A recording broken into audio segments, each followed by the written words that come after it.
Olá pessoal, hoje nós vamos estudar o Simple Past.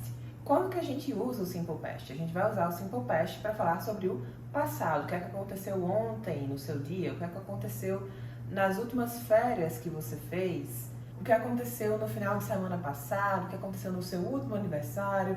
Você vai conseguir falar sobre os acontecimentos do passado. É muito simples, a gente só precisa transformar os verbos para o passado. A gente tem dois tipos de verbos. A gente tem os verbos regulares, por exemplo, temos o verbo play, que é jogar, brincar. Se eu quiser transformar ele no passado, é só eu colocar o ed, certo? Então, por exemplo, the boy played soccer yesterday. O menino jogou futebol ontem.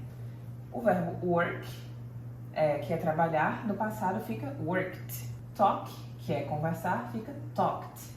Wash, que é lavar, fica washed.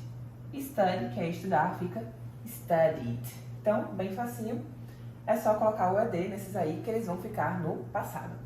Se o verbo terminar com y e antes do y tiver uma consoante, nesse caso a gente vai ter que remover a letra y e adicionar ied.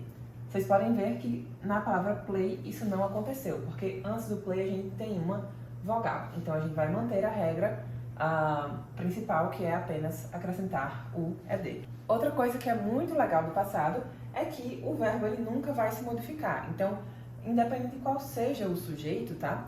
O verbo vai ser o mesmo. Então, para todos esses aqui vai ser played, por exemplo, né?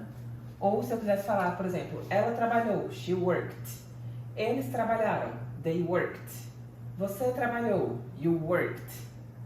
Eu cozinhei, eu lavei os pratos, I washed.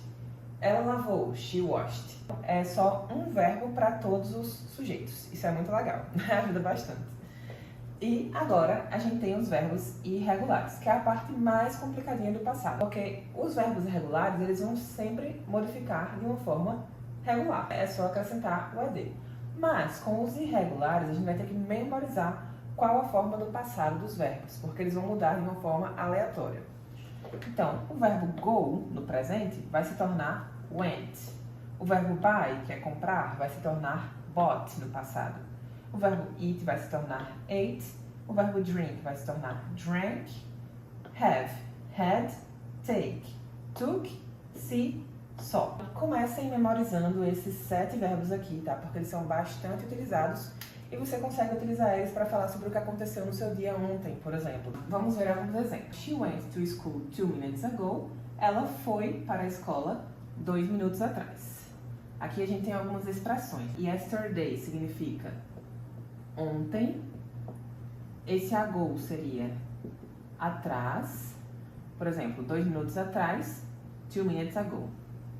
E aqui eu poderia colocar, sei lá, uma semana atrás, 1 week ago. Um mês atrás, 1 month ago. Eu comprei um carro semana passada. Aqui a gente tem a expressão semana passada, que é o last, né? Então, last é passada ou passado. Nós nos vimos, né? Nós vimos um ao outro mês passado. Agora vamos ver como é que a gente vai fazer para formar frases negativas e perguntas no passado. Para fazer frases negativas e perguntas sobre o passado, a gente vai precisar usar o verbo auxiliar did. Lembram que no presente a gente usa o do e o does para fazer as frases negativas? Por exemplo, I don't like pizza. E para as perguntas também, does she work here? Pronto, do e does são os verbos auxiliares do presente. E o did é o verbo auxiliar do passado. Para formar frases negativas é só acrescentar o did mais o not. Então, se eu quero falar que o menino não jogou futebol, the boy did not play soccer. Como vocês puderam ver, o verbo não está no passado, né? O verbo está na forma base dele. Por quê? Porque quando eu uso did, eu não modifico o verbo, porque o did já fala para mim que aquela frase está no passado, então eu não vou precisar modificar o verbo. She did not go to school. Ela não foi para a escola. Então aqui eu não vou usar o went, né? Eu vou usar o go, porque o did já me disse que está no passado. I did not buy a car. Eu não comprei um carro. We did not see each other. Nós não vimos um ao outro last month, mês passado. Para fazer as perguntas, nós também vamos precisar usar o did. Super fácil, quero fazer uma pergunta no passado, é só colocar o did na frente do sujeito. Então aqui, did the boy play soccer yesterday? E aí, quando eu uso did, eu não preciso modificar o verbo, né? O verbo vai ficar na forma base dele. Então, mesma coisa com os outros. Vou colocar o did na frente do sujeito para fazer as perguntas. Vou precisar colocar os verbos na forma base deles. Em vez de went, vai ficar go. Em vez de bought, vai ficar buy. E em vez de só, vai ficar see. Did the boy play soccer yesterday? Did she go to school 2 minutes ago? Did I buy a car last week? Did we see each other last month? Para finalizar, vamos estudar o verbo to be no passado. Vocês lembram que no presente o verbo to be pode ter 3 formas: am, is ou are. E no passado o verbo to be só tem 2 formas: was ou were. Isso daqui pode significar estava, era, fui. O verbo ser ou estar no passado. Quando é que a gente vai utilizar cada um deles? A gente sempre vai fazer essa combinação aqui, tá? I was, he was, she was, it was.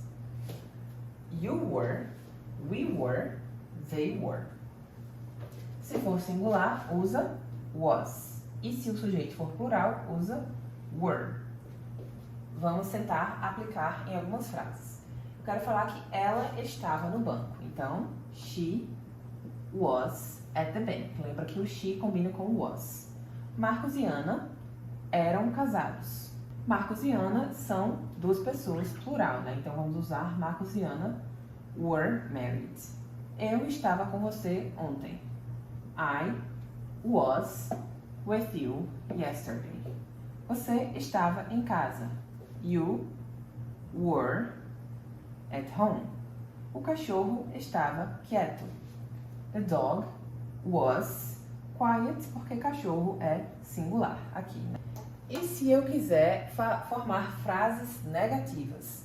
Nesse caso, a gente não vai usar o did com o verbo to be. Lembra que o verbo to be é sempre a exceção. O verbo to be ele tem as próprias regras dele. A gente tem uma regra para os outros verbos, que é usar o auxiliar did para as negativas e para as perguntas. E temos uma regra diferente para o verbo to be, que é até mais simples. É só a gente acrescentar o not, que já fica a frase negativa. Então, eu só quero falar que ela não estava no banco. She was not at the bank. Marcos e Ana não eram casados. They were not married. Eu não estava com você. I was not with you. Você não estava em casa. You were not at home. O cachorro não estava quieto. The dog was not quiet. Tá feito as frases negativas. E se eu quiser fazer perguntas? Lembra como é que faz perguntas com o verbo to be?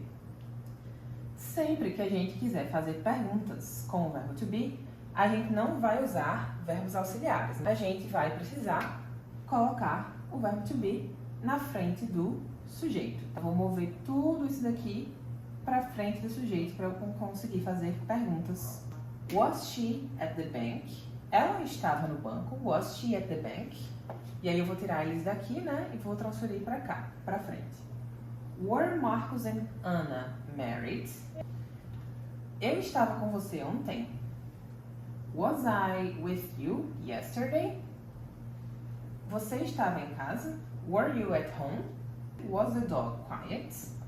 É isto, pessoal. Se vocês gostaram do vídeo, deixem um like e se inscrevam no canal para ter acesso a mais conteúdos como esse.